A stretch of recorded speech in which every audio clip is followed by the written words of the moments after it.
ജോയ്സ് മേർ മിനിസ്ട്രീസിന്റെ സുഹൃത്തുക്കളും പാർട്ട്നേഴ്സുമാണ് ഈ പ്രോഗ്രാമിന്റെ ചിലവുകൾ വഹിക്കുന്നത്.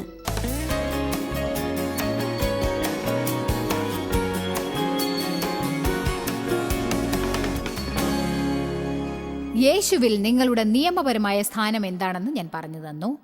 നിയമപരമായി നിങ്ങൾക്ക് സ്വന്തമായത് അതിന് കാരണം യേശുവിൻ്റെ രക്തമാണ്.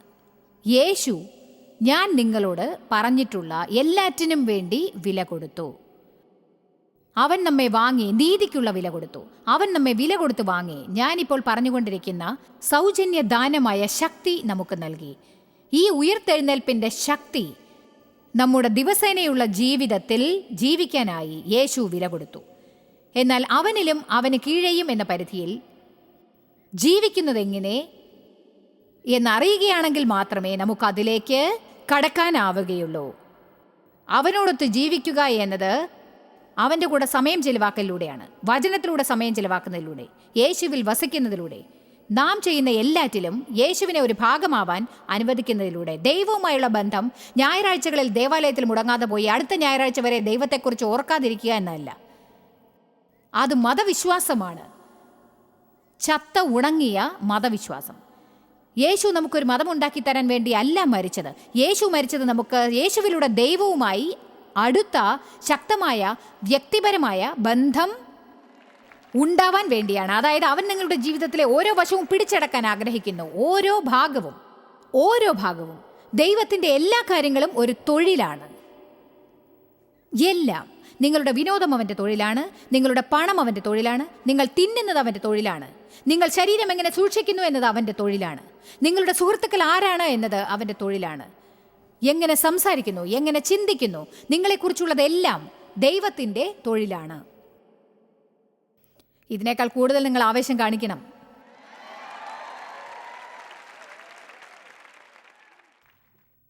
നിങ്ങളുടെ ബാങ്കിൽ പണം ഉണ്ടായിരിക്കാം, പക്ഷേ ഓപ്പറേറ്റ് ചെയ്യാൻ അറിയില്ലെങ്കിൽ നിങ്ങൾ ദരിദ്രനായി ജീവിക്കേണ്ടി വരും.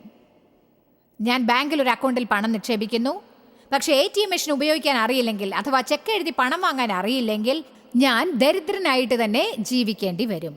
അങ്ങനെയാണ് അതിൻ്റെ രീതി. അതുപോലെ യേശു നമ്മുടെ അക്കൗണ്ടിൽ നല്ലൊരു സമ്പാദ്യം ഇട്ടിട്ടുണ്ട്.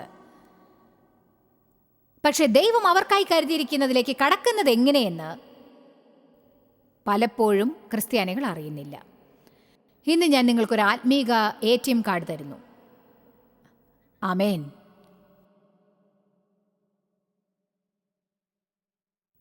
നിങ്ങൾക്കിപ്പോൾ തന്നെ പോയി ആവശ്യത്തിനുള്ള പണം എടുക്കാൻ സാധിക്കും.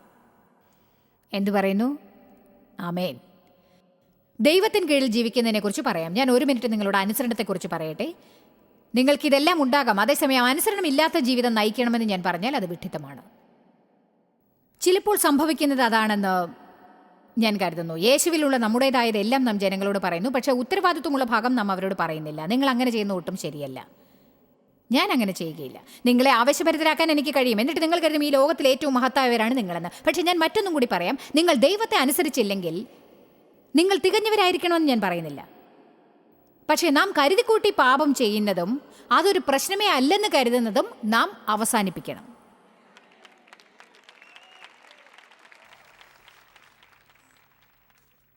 ഞാൻ എത്രയും പെട്ടെന്ന് 2 കാര്യങ്ങളെക്കുറിച്ച് പറയാം. കോപത്തെയും ക്ഷമിക്കാനാവായ്മയും പറ്റി. ഞാൻ അടുത്ത കാലത്ത് കുറേ പഠിപ്പിച്ചിട്ടുണ്ട് ഇതിനെക്കുറിച്ച്.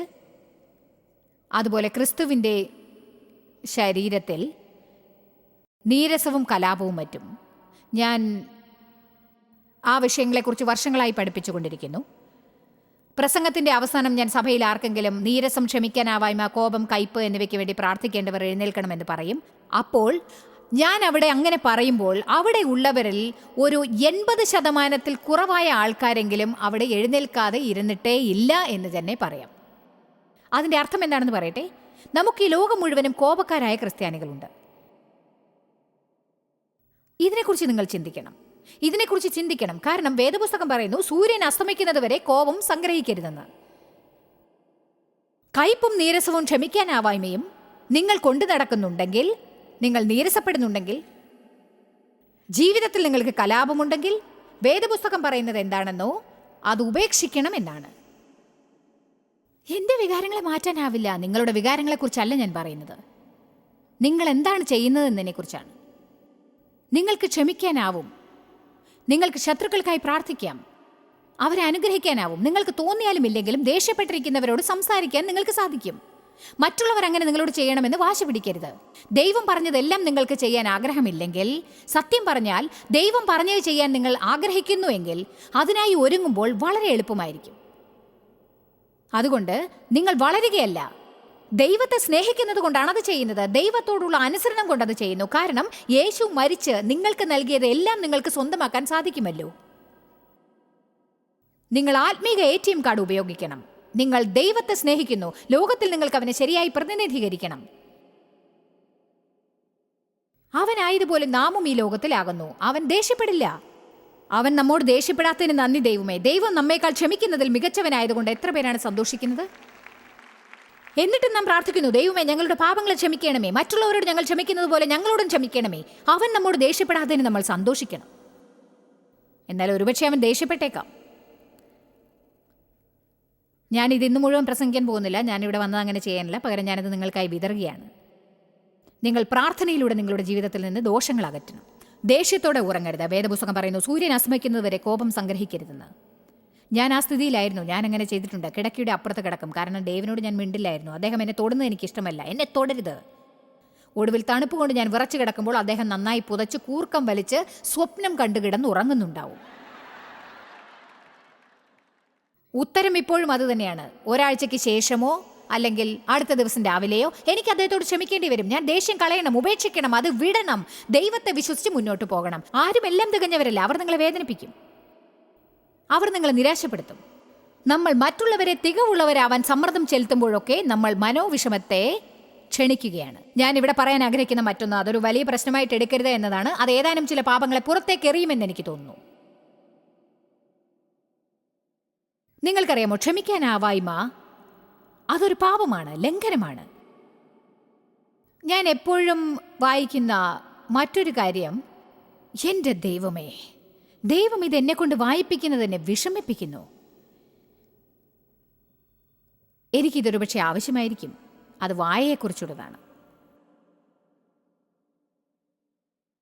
ബൈബിൾ നമ്മുടെ വായെക്കുറിച്ച് പലതും പറയുന്നു. നമ്മൾ പറയുന്നതും ക്രിയയേക്കാളേറെ നമ്മുടെ വാക്കുകൾക്ക് ശക്തിയുണ്ട് എന്നതിനെക്കുറിച്ചും. ആദിയിൽ ദൈവം പറഞ്ഞു, വെളിച്ചമുണ്ടാകട്ടെ. ഇങ്ങനെ പറയാത്തതിൽ ഞാൻ സന്തോഷിക്കുന്നു. ഇതൊരു കുഴപ്പമാണ്. ഇതിനെ വിട്ടേക്കൂ. ജീവന്റെയും മരണത്തിന്റെയും ശക്തി നാവിലുണ്ട്. ഇന്ന് പലതരം അപവാദങ്ങളും വിമർശനങ്ങളും കളവ് പറയലും കൂടിയാലോചനകളും രഹസ്യങ്ങൾ വെളിവാക്കലും എല്ലാം നിലവിലുണ്ട്. ക്രിസ്ത്യാനികൾ മറ്റുള്ളവരെക്കുറിച്ച് മറ്റ് ക്രിസ്ത്യാനികളോട് പലതും പറയുന്നത് കേട്ട് എനിക്ക് മടുത്തു കഴിഞ്ഞിരിക്കുന്നു.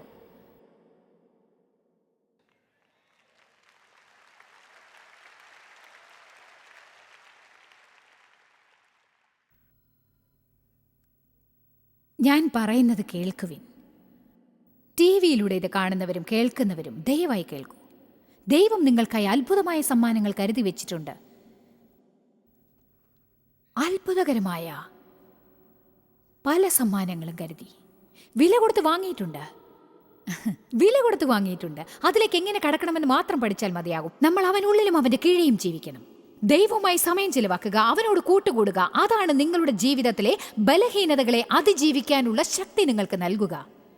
ദൈവത്തോടത്തുള്ള സമയം ചിലവാക്കാഞ്ഞാൽ നിങ്ങളെ വേദനിപ്പിച്ചവരോട് ഒരിക്കലും നിങ്ങൾക്ക് ക്ഷമിക്കാനാവില്ല. അതിനുള്ള കഴിവും ശക്തിയും അവനിൽ നിന്ന് നിങ്ങൾ വലിച്ചെടുക്കണം. വേദനിക്കുന്നത് എന്തുമാത്രം വിഷമമുള്ള കാര്യമാണെന്ന് എനിക്കറിയാം. അതിൻ്റെ ഒരു ഫ്രഷ് ഡോസ് എനിക്ക് കിട്ടിയിട്ടുണ്ട്. അത് ചിലപ്പോൾ നിങ്ങളുടെ ജീവിതത്തിൽ സംഭവിക്കുന്ന ഒന്നല്ല, മറ്റൊരിക്കലും സംഭവിക്കാത്തതുമല്ല. ഭൂമിയിൽ ജീവിച്ചിരിക്കുന്ന കാലത്തോളം ഇത്തരം കാര്യങ്ങളിലൂടെ നമ്മൾ കടക്കേണ്ടി വരും. ജനങ്ങൾ നമ്മെ വേദനിപ്പിക്കും, നിരാശപ്പെടുത്തും, നമ്മെ ഞെട്ടിക്കും, അത്ഭുതപ്പെടുത്തും. നമ്മൾ അതിനെല്ലാം മറികടക്കേണ്ടി വരും. കാരണം അല്ലെങ്കിൽ ദൈവം നമുക്കായി ക്രിസ്തുവിലൂടെ ചെയ്യാൻ ശ്രമിക്കുന്നതെല്ലാം നമ്മൾ കുഴപ്പത്തിലാക്കും. സാത്താൻ നീരസം ഒരു തടസ്സമായി ഉപയോഗിക്കും. അവൻ നമ്മെ ചൊടിപ്പിക്കാൻ ആരെങ്കിലും അയക്കും, ദേഷ്യം പിടിപ്പിക്കും. മറ്റ് ക്രിസ്ത്യാനികളിലൂടെയും അവൻ പ്രവർത്തിക്കും. വാസ്തവമാണ്, സ്നേഹിക്കുന്ന ക്രിസ്ത്യാനികളിലൂടെ അവരുടെ ബലഹീനതകളിലൂടെ അവൻ പ്രവർത്തിച്ച് നിങ്ങളെ ആക്രമിക്കാൻ ശ്രമിക്കും.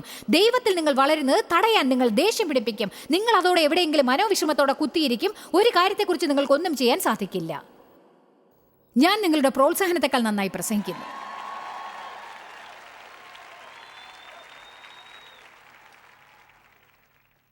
ഇന്ന് നിങ്ങളിൽ കുറഞ്ഞത് എത്ര പേർ പറയും, ശരി ജോയ്സ്, ഈ ക്ഷമിക്കാനാവായ്മ എന്നതിനെക്കുറിച്ച് ഞാൻ പ്രാർത്ഥിക്കുന്നതാണ്, ആ ഡയറക്ഷനിൽ ഞാൻ പോകാൻ തുടങ്ങുന്നതാണ്, ദൈവത്തോട് എന്നെ സഹായിക്കാനായി ചോദിക്കും. കാരണം അതൊരു യഥാർത്ഥ പ്രശ്നമാണെന്ന് എനിക്ക് നന്നായിട്ട് അറിയാം. ദേഷ്യമുള്ള ക്രിസ്ത്യാനിയാവുക എന്നതൊരു സർവകലാശാല വിദ്യാർത്ഥിയാണ്. അത് സ്നേഹമാണ് ക്രിസ്തീയ മതത്തിന്റെ കേന്ദ്ര ബിന്ദു. സ്നേഹത്തെയും ക്രിസ്ത്യാനികളെയും പിരിക്കാനാവില്ല. അതങ്ങനെയാണ്. ക്രിസ്തീയ മതം ദൈവസ്നേഹം സ്വീകരിക്കലാണ്. നിങ്ങൾ സമീകൃതമായി ആരോഗ്യപരമായി സ്നേഹിക്കുന്നത് പഠിക്കലാണ്. എന്നിട്ട് വേദനിക്കുന്ന ലോകത്തിലേക്ക് നിങ്ങളിലൂടെ ആ സ്നേഹം ഒഴുകാനിടയാക്കുക. എന്നാൽ അത് മാത്രമല്ല, പക്ഷെ അങ്ങനെയാണത് നമ്മുടെ ജീവിതത്തിൽ പ്രവർത്തിക്കുന്നത്. ഞാനൊരു കോപക്കാരനായ ക്രിസ്ത്യാനിയാണെന്നാൽ നമ്മൾ യാതൊരു ബന്ധവുമില്ലാത്തവരാണെന്ന് അർത്ഥം. നിങ്ങൾ കോപം കൊണ്ട് നടന്നാൽ അത് നിങ്ങളുടെ പ്രാർത്ഥനാ ജീവിതത്തെ ബാധിക്കും. കോപത്തോടെ ഇരുന്നാൽ അത് നിങ്ങളുടെ വിശ്വാസത്തെ ബാധിക്കും. അത് നിങ്ങളെ അസന്തുഷ്ടരാക്കുന്നു. നിങ്ങൾ കോപത്തോടെ ഇരുന്നാൽ അത് സാത്താന് വാതിൽ തുറന്നു കൊടുക്കുകയാണ്. സാത്താന് നിങ്ങളുടെ ജീവിതത്തിൽ പ്രവേശിക്കാനുള്ള അനുവാദം നൽകരുത്. വചനത്തിൽ ഇത്രയും കാലം ജീവിച്ച നാം കൂടുതൽ സമർത്ഥന്മാരായിരിക്കേണ്ടതല്ലേ? നമ്മൾ അനുസരണത്തിന്റെ പരിധി പഠിച്ചവരാണ്. ഇനിയും മാപ്പ് കൊടുക്കലിനെ കുറിച്ച് നമ്മൾ എത്ര സന്ദേശങ്ങളാണ് കേൾക്കാൻ പോകുന്നത്?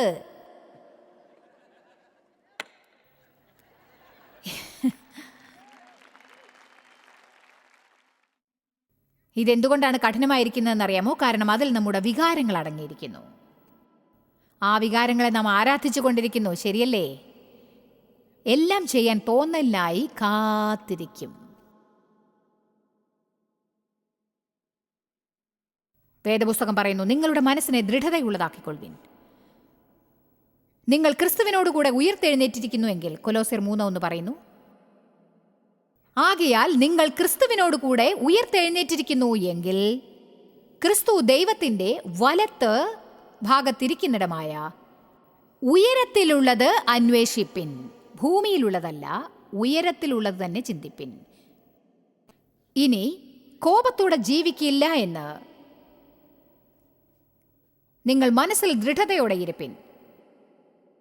ആരെങ്കിലും നിങ്ങളെ നീരസപ്പെടുത്തിയാൽ അവരോട് ക്ഷമിക്കുമെന്ന് ആദ്യമേ തന്നെ മനസ്സിൽ ദൃഢതയുണ്ടാക്കുക. മുൻകൂട്ടി അത് പ്ലാൻ ചെയ്യുക. വേദനിക്കാനായും അതിൻ്റെ വികാരത്തിനായും കാത്തിരിക്കാതിരിക്കൂ. ഇത് കാര്യമാണ്. ഞാൻ എൻ്റെ മനസ്സിൽ ഉറച്ചു കഴിഞ്ഞിരിക്കുന്നു. നീ എന്നെ നിരസപ്പെടുത്തിയാൽ ഞാൻ നിനക്ക് മാപ്പ് തരും. ഞാൻ അവിടെയായിരുന്നു, അങ്ങനെ ചെയ്തിട്ടുണ്ട്. മറ്റൊരാളുടെ മോശമായ പെരുമാറ്റത്തിലൂടെ സാത്താനിന്റെ ജീവിതം മോഷ്ടിക്കാൻ ഞാൻ അനുവദിക്കില്ല. അങ്ങനെ അനുവദിച്ച് എനിക്ക് പലതും നഷ്ടമായി. ഇനി ഞാൻ നഷ്ടപ്പെടാൻ തയ്യാറല്ല. ഞാൻ കോപത്തോടെയും ക്രോധത്തോടെയും നീരസത്തോടെയും സ്വയ സഹതാപത്തോടെയുമുള്ള ജനങ്ങളുടെ കൂടെ കൂട്ടുകൂടാൻ തയ്യാറല്ല. ജനങ്ങളുടെ സ്വയ സഹതാപം എനിക്ക് കേൾക്കേണ്ടതില്ല. എനിക്ക് കേൾക്കേണ്ടത് ഇതാണ്: അവനായതുപോലെ ഈ ലോകത്തിൽ നാമുമാകുന്നു. നമ്മൾ ജേതാക്കളെക്കാൾ മികച്ചവരാണെന്ന് കേൾക്കാൻ ഞാൻ ആഗ്രഹിക്കുന്നു. എനിക്ക് ജനങ്ങളുടെ പ്രശ്നങ്ങൾ കേൾക്കാൻ ആഗ്രഹമുണ്ട്. പക്ഷേ പലർക്കും അവരുടെ പ്രശ്നങ്ങൾക്ക് ഉത്തരം കിട്ടണം എന്ന ആഗ്രഹമില്ല. അവരെ നിങ്ങൾ കാണുമ്പോഴൊക്കെ അവരത് 20 പ്രാവശ്യമെങ്കിലും പറയാൻ ആഗ്രഹിക്കുന്നു. ഞാൻ പറയുന്നത് ഇനി നിങ്ങൾ ശ്രദ്ധിച്ചു കേൾക്കണം. നിങ്ങൾ സ്വന്തം ആത്മാവിനെ സംരക്ഷിക്കണം. മറ്റുള്ളവർ അവരുടെ കുപ്പകൾ നിങ്ങളുടെ മുകളിലിടാൻ നിങ്ങൾ അനുവദിച്ചു കൊടുക്കരുത്. എന്റെ തലയിലിട്ടോ, എന്റെ തലയിലിട്ടോ, എന്റെ തലയിലിട്ടോ. കാരണം അത് അനുവദിച്ചു കൊടുത്താൽ താമസിയാതെ നിങ്ങൾ ചിന്തിക്കാൻ തുടങ്ങും, അതെ, ജീവിതം നാറുമെന്ന് തോന്നുന്നു.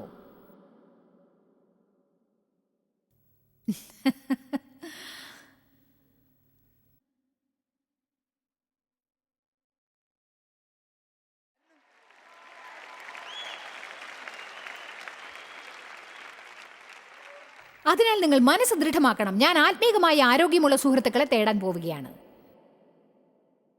യാതൊരുവിധ അത്യാഗ്രഹവുമില്ലാത്ത ഉദാരമനസ്കരായ കൂട്ടുകാരെയാണ് ഞാൻ തേടുന്നത്. ദാനശീലരുമായി കൂട്ടുകൂടും. സന്തോഷമുള്ള ജീവിതം നയിക്കുന്നവരുമായിട്ട് ഞാൻ കൂട്ടുകൂടും. നിങ്ങൾ കരുതും, അപ്പോൾ പ്രശ്നങ്ങളുള്ള മറ്റ് ജനങ്ങളുടെ കാര്യം എന്താവും? അവരെ സഹായിക്കൂ. എന്നാൽ നിങ്ങൾ നിങ്ങളെയും സംരക്ഷിക്കണം. ദൈവത്തിൽ നിങ്ങൾ ശക്തരായി നിൽക്കണം. കാരണം അങ്ങനെയല്ലെങ്കിൽ താമസിയാതെ നിങ്ങൾ അനുവദിക്കുകയാണെങ്കിൽ പ്രശ്നമുള്ളവർ നിങ്ങളിൽ നിന്ന് എല്ലാം വലിച്ചെടുക്കുമെന്ന് എത്ര പേർക്കറിയാം? താമസിയാതെ ജീവിക്കാൻ നിങ്ങൾക്കൊന്നും ബാക്കിയുണ്ടാവില്ല. കാരണം അവർ സദാസമയം നിങ്ങളിൽ നിന്നെല്ലാം വലിച്ചെടുത്തുകൊണ്ടിരിക്കും. ഒടുവിൽ ഞാൻ ഒന്ന് കണ്ടുപിടിച്ചു. 4 വർഷം ഞാൻ ഒരാളെ സഹായിച്ചിട്ടും അവർക്ക് സഹായം ലഭിച്ചിട്ടില്ലെങ്കിൽ, ഒന്നുകിൽ ഞാനൊരു നല്ല സഹായികയല്ല, അല്ലെങ്കിൽ അവർക്ക് ആരുടെയും സഹായത്തിൻ്റെ ആവശ്യമുണ്ടാവില്ല. സത്യത്തിൽ നിങ്ങളെ ഒന്നുമില്ലാത്തവരാക്കാൻ വേണ്ടി സാത്താൻ നിങ്ങളെ ഉപയോഗിക്കും.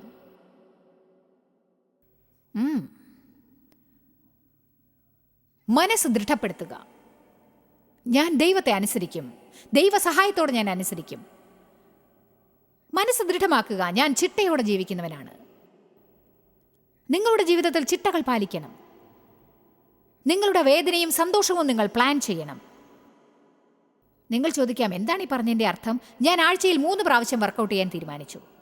ഞാൻ വേദനിക്കാൻ തീരുമാനിച്ചു. എന്നാൽ സ്വയം നോക്കുമ്പോൾ എനിക്ക് സന്തോഷം തോന്നും.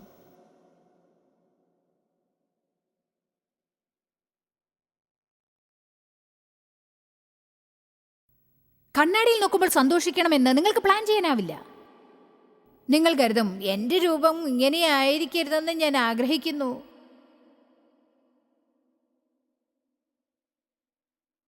എന്നാൽ ചിട്ട പാലിക്കൂ. നിങ്ങൾ സമ്പാദിക്കുന്നതെല്ലാം ചിലവ് ചെയ്യാതിരിക്കാൻ തീരുമാനിക്കൂ. ഷോപ്പിംഗ് മാളിലേക്ക് പോകുമ്പോൾ വേണ്ടെന്ന് പറയാൻ തീരുമാനിക്കൂ.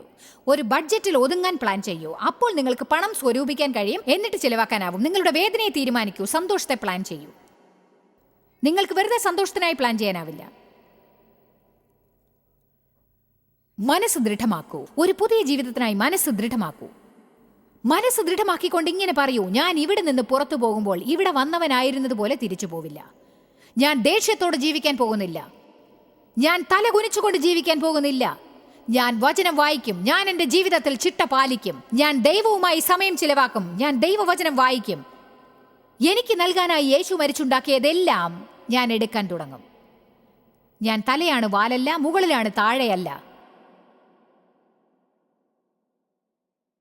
ഞാൻ അന്ത്യക്രിസ്തുവിന്റെ ദാസന്മാരെ തോൽപ്പിച്ച് ജയിച്ചിരിക്കുന്നു. കാരണം ഈ ലോകത്തുള്ളവനേക്കാൾ എന്നിലുള്ളവൻ ഏറ്റവും ഉയർന്നവനാണ്. ഞാൻ ഭീതിയോടെ ജീവിക്കില്ല. ഞാൻ ധൈര്യവാനായിരിക്കും. ധൈര്യവാനാവുക എന്നത് മുഖം വീർപ്പിക്കലല്ല, ഒച്ച വയ്ക്കുന്നതും അതുപോലെ ദേഷ്യപ്പെടുന്നതുമല്ല. ഞാൻ പരിശുദ്ധമായ ധൈര്യത്തെക്കുറിച്ചാണ് പറയുന്നത്. നിങ്ങൾ ഇളകിക്കൊണ്ടിരിക്കുമ്പോഴും ധൈര്യത്തോടെ പുറത്തേക്ക് കാലെടുത്ത് വെക്കാനാണ് ഞാൻ പറയുന്നത്. എന്നിട്ട് ദൈവം നിങ്ങളോട് ചെയ്യാൻ പറഞ്ഞതായി കരുതുന്ന പ്രവൃത്തികൾ ചെയ്യുക.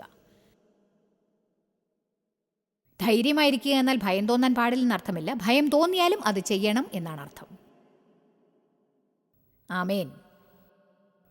ധൈര്യശാലികൾ ഭാഗ്യവാന്മാരാണ്. അവർക്ക് ഭയം തോന്നില്ലെന്ന് നിങ്ങൾ കരുതുമായിരിക്കാം. അല്ല, അവരിങ്ങനെ പറയും, ഭയം എൻ്റെ ജീവിതത്തെ ഭരിക്കാൻ പോകുന്നില്ല. എനിക്ക് ഭയം തോന്നും, പക്ഷേ ഭയം എന്താണെന്ന് എനിക്കറിയാം. അതൊരു കള്ളനാണെന്ന് എനിക്കറിയാം. അതെന്നെ പുറകോട്ട് പോകാൻ പ്രേരിപ്പിക്കുകയാണെന്നും അറിയാം. ഞാൻ ഭയത്തിന് മുൻപിൽ തല കുനിക്കില്ല. കാരണം ദൈവം എനിക്ക് ഭയത്തിന്റെ ആത്മാവിനെയല്ല, സ്നേഹവും ശക്തിയും നല്ല മനസ്സുമാണ് തന്നിരിക്കുന്നത്. നല്ല മനസ്സെന്ന് പറഞ്ഞാൽ എന്താണ് അർത്ഥം? നമുക്ക് ക്രിസ്തുവിന്റെ മനസ്സുണ്ട്. ഞാൻ ദിവസവും രാവിലെ അത് ഏറ്റുപറയാറുണ്ട്. എനിക്ക് തോന്നുന്നു ആത്മീക മനസ്സുകൊണ്ട്, ജഡത്തിന്റെ മനസ്സുകൊണ്ടല്ലെന്ന്. നല്ല കാര്യങ്ങളെയും മനോഹരമായ കാര്യങ്ങളെയും കുറിച്ചാണെന്ന് തോന്നുന്നു. സത്യമായതും ശക്തമായതുമായ കാര്യങ്ങളെക്കുറിച്ചാണെന്ന് എനിക്ക് തോന്നുന്നു. എനിക്ക് യേശുവിൻ്റെ മനസ്സുണ്ട്. സാത്താന്റെ മേൽ അധികാരം സ്ഥാപിക്കാൻ ആരംഭിക്കുക. നേരത്തെ നേരത്തെ നേരത്തെ അതിരാവിലെ. എനിക്ക് പേടിയാണെന്ന ചിന്തയിൽ നിന്നും മാറി നിൽക്കുക. ദൈവത്തിൽ നിന്ന് കേൾക്കുകയില്ലെന്ന ചിന്ത അകറ്റുക. അയ്യോ, ഒരുപക്ഷെ ഞാൻ ദൈവത്തിൽ നിന്ന് കേട്ടില്ലെങ്കിലോ, ഞാൻ പുറത്തിറങ്ങിയാൽ ദൈവത്തെ വിട്ടുകളയുമോ, തെറ്റ് ചെയ്യുമോ എന്ന പേടിയാണ്. ഓ, ദൈവത്തിന് എന്നിൽ സന്തോഷമില്ലെന്ന് എനിക്ക് പേടിയാണ്. കാര്യങ്ങൾ ഇനി മെച്ചപ്പെടില്ലെന്ന് എനിക്ക് പേടിയാണ്. എൻ്റെ ജീവിതം എന്നും ഇതുപോലെയായാൽ എന്ത് ചെയ്യും?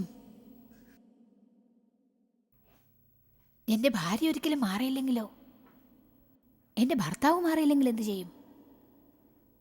ഞാൻ എപ്പോഴും ഏകനായി പോയാലോ? ഞാൻ എന്നും ഒരു പരാജയമായി തീരുമോ? എനിക്കെൻ്റെ ജോലി നഷ്ടപ്പെടുമോ എന്നുള്ള പേടിയാണ്. എൻ്റെ തൊഴിലിൽ എന്തെങ്കിലും തടസ്സം ഏർപ്പെട്ടാലോ? പണത്തിൻ്റെ കാര്യത്തിൽ എനിക്ക് പേടിയാണ്. എൻ്റെ കാര്യം പറയാൻ പേടിയാണ്. എന്തും നേരിടാൻ പേടിയാണ്. ശരി, അങ്ങനെയാണെങ്കിൽ പിന്നെ നിങ്ങളിത് വായിക്കുന്നില്ലെന്നർത്ഥം. ചിലപ്പോൾ വായിക്കാം, പക്ഷെ കടമയ്ക്ക് വേണ്ടി ചെയ്യുന്നതായിരിക്കാം. അത് നിങ്ങളുടെ ജീവിതമാണെന്ന രീതിയിൽ കാര്യമായിട്ടെടുക്കുന്നില്ല. പരിശുദ്ധാത്മാവ് എൻ്റെ മേൽ വരുമ്പോൾ ഞാൻ ശക്തിയാർജിക്കും.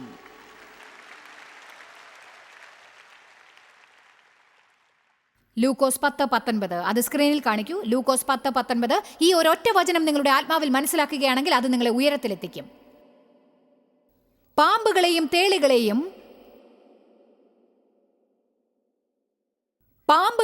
തേളുകളെയും ശത്രുവിന്റെ സകല ബലത്തെയും ചവിട്ടുവാൻ ഞാൻ നിങ്ങൾക്ക് അധികാരം തരുന്നു. ഒന്നും നിങ്ങൾക്കൊരിക്കലും ദോഷം വരുത്തുകയുമില്ല. ഞാൻ നിങ്ങൾക്ക് ശക്തി തരുമെന്നല്ല, നിങ്ങൾക്ക് ശക്തി തരുന്നു. ആ ശക്തിയിലേക്ക് നിങ്ങൾ എങ്ങനെയാണ് കടക്കുക? ആദ്യമായി അത് നിങ്ങൾക്ക് വേണ്ടിയുള്ളതാണെന്ന് വിശ്വസിക്കുക. ഇത് പ്ലാറ്റ്ഫോമിൽ കയറുന്ന ഒരാൾക്ക് വേണ്ടിയുള്ളതല്ല. ഇത് പാസ്റ്റർക്ക് വേണ്ടിയുള്ളതല്ല. ഇത് ദിവസവും രാവിലെ എഴുന്നേറ്റ് 4 മണിക്കൂർ പ്രാർത്ഥിക്കുന്ന നിങ്ങളുടെ സുഹൃത്തിന് വേണ്ടിയുള്ളതല്ല. ഇത് നിങ്ങൾക്കുള്ളതാണ്. ഇതാ, ഞാൻ നിങ്ങൾക്ക് ശക്തി തരുന്നു. നിങ്ങൾ ജേതാക്കളെക്കാൾ മികച്ചവരാണ്. അവനാകുന്നതുപോലെ ഈ ലോകത്ത് നമ്മളും ആകുന്നു. നമ്മൾ അന്തിക്രിസ്തുവിന്റെ ദാസന്മാരെ തോൽപ്പിച്ച് വിജയിച്ചിരിക്കുന്നു. പൗലോസ് പറഞ്ഞു, നിങ്ങളും അവനെയും അവന്റെ ശക്തിയെയും കുറിച്ച് മനസ്സിലാക്കണമെന്ന് ഞാൻ പ്രാർത്ഥിക്കുന്നു. നമ്മൾ ബലഹീനതകൾ ഇല്ലാതാക്കാൻ സമയമായെന്ന് നിങ്ങൾക്ക് തോന്നുന്നില്ലേ? അതുപോലെ നിസ്സഹായതയുടെ മനോഭാവവും. നമ്മൾ കോപത്തോടെയും കയ്പോടെയും ജീവിക്കേണ്ടതില്ല. ക്ഷമിക്കാനാവായ്മയിലും. നമ്മുടെ തല സദാസമയം കുനിഞ്ഞിരിക്കേണ്ടതില്ല. നമ്മുടെ പ്രശ്നത്തെക്കുറിച്ച് സദാസമയം ചിന്തിച്ചുകൊണ്ടും സംസാരിച്ചുകൊണ്ടും ഇരിക്കാതെ. ഞാനൊരു കാര്യം പറയട്ടെ, ഇന്ന് ഞാൻ അതിൻ്റെ കീഴിലാണ്. ഞാനിപ്പോൾ ആക്രമണത്തിലാണ്. നിങ്ങൾക്ക് സുഖമാണോ ജോണോ? അതോ ബ്രദർ, ഞാൻ ആക്രമണത്തിലാണ്. സുഖമാണോ ജോയ്സ്? ഞാൻ ആക്രമണത്തിലാണ്, ഞാൻ പോരാട്ടത്തിലാണ്. ഞാൻ അങ്ങനെ പറഞ്ഞിരുന്നു. ഒരു ദിവസം ദൈവം എന്നോട് പറഞ്ഞു, നീ ആക്രമണത്തിന് മുകളിലാണെങ്കിൽ നിനക്ക് സദാ ആക്രമണത്തിന് കീഴിലാവേണ്ടി വരില്ല. പോരാട്ടത്തിൽ ജീവിക്കുന്നതിനെ കുറിച്ചാണ് ഞാൻ നിങ്ങളോട് പറയുന്നത്. എപ്പോഴും അധികാരമുണ്ടായിരിക്കാൻ പഠിക്കുക. നിങ്ങൾ രാവിലെ എഴുന്നേറ്റ് ഇങ്ങനെ പറയണം, യേശുവിൽ ഞാൻ ആരാണെന്ന് എനിക്കറിയാം. സാത്താനെ, നീ ഇന്ന് എൻ്റെ പുറകെ വരാൻ നോക്കേണ്ട. കാരണം ഞാൻ മുൻകൂട്ടി നിന്നോട് പറയുകയാണ്, നീ എന്നെക്കുറിച്ച് എന്ത് പദ്ധതി ഉണ്ടാക്കിയാലും നിന്നേക്കാളും എനിക്ക് കൂടുതലുണ്ട്. എന്നിലുള്ളവൻ ഏറ്റവും വലിയവനാണ്. ആമേൻ. നിങ്ങൾ സ്വയം ചിന്തിക്കാൻ ആരംഭിക്കണം.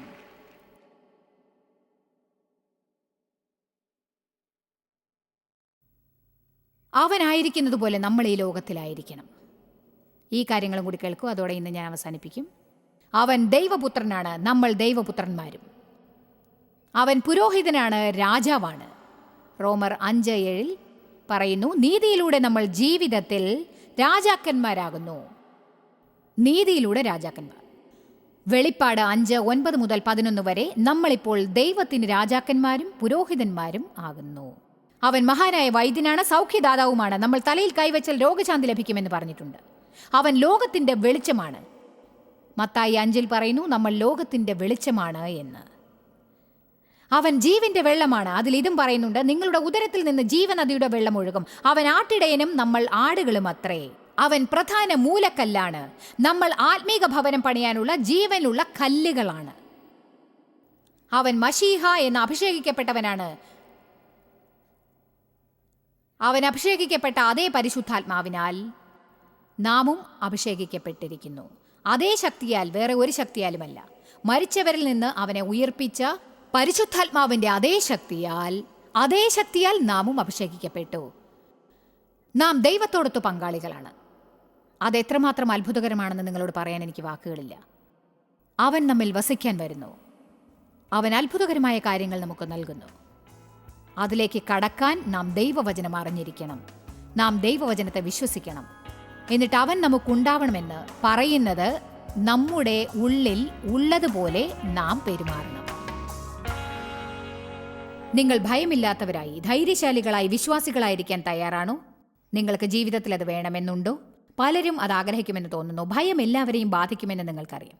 പക്ഷേ നമ്മൾ ഒരിക്കലും ഭയപ്പെടേണ്ടതില്ല. സാത്താൻ നമ്മൾ ഭീരുക്കളാവണമെന്ന് ആഗ്രഹിക്കുന്നു, ആത്മവിശ്വാസമില്ലാത്തവരാകാനും. പക്ഷെ നിങ്ങളെക്കുറിച്ച് ദൈവം അതല്ല ആഗ്രഹിക്കുന്നത്. ജോയ്സ് മേയറുടെ ശുശ്രൂഷാ കേന്ദ്രത്തിൽ നിങ്ങൾ അറിഞ്ഞതിനേക്കാൾ നിങ്ങൾ ഞങ്ങൾക്ക് വളരെ പ്രിയപ്പെട്ടവരാണ്. ലോകം മുഴുവൻ ഈ ശുശ്രൂഷാ കേന്ദ്രത്തെ നടത്താൻ സഹായിച്ചതിൽ എല്ലാവർക്കും വളരെ നന്ദി.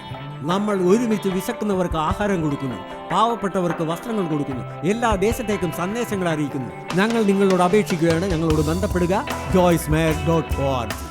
നിങ്ങളുടെ പ്രാർത്ഥനകളും അപേക്ഷകളും പകർന്നുകൊള്ളാൻ, അതിനെപ്പറ്റി കൂടുതൽ അറിയുവാൻ, ജോയ്സിന്റെ പൊതുയോഗ വിവരപ്പട്ടിക ലോകം മുഴുവൻ ക്രിസ്തുവിന്റെ സ്നേഹം പകരാൻ ഞങ്ങളോട് പങ്കുചേരുക.